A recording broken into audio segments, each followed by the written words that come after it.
yang akan kita hadapi. Oleh karena itu kita harus menyiapkan diri supaya silent pandemic ini tidak terjadi. Apa-apa yang perlu kita lakukan supaya silent pandemic ini tidak terjadi? Next slide. Kita lihat bahwa tren penyerahan antibiotik tanpa resep.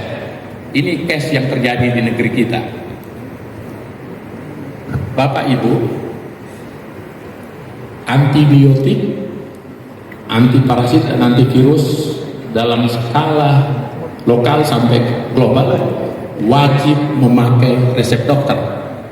Ternyata kita saksikan tahun 2021 hampir 80% orang menggunakan antibiotik tidak pakai resep dokter. 80%. Apa artinya? 80% ini punya peran yang sangat signifikan menimbulkan dampak yang disebut dengan resistensi. Kenapa? Karena seharusnya misalnya, kenapa perlu resep dokter? Karena dokter dengan keilmuannya, dia tahu penyakit ini butuh antibiotik atau antivirus atau antibakteri. Jangan sampai cuma flu yang tidak perlu membutuhkan itu.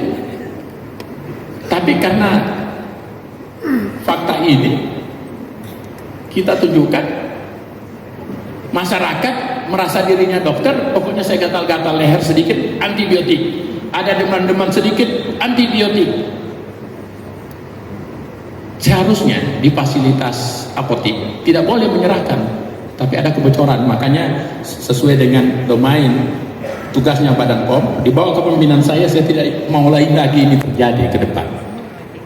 Kalau bisa 100% obat antibiotik yang keluar yang mendapatkan resep dokter harus lewat resep dokter. Kenapa?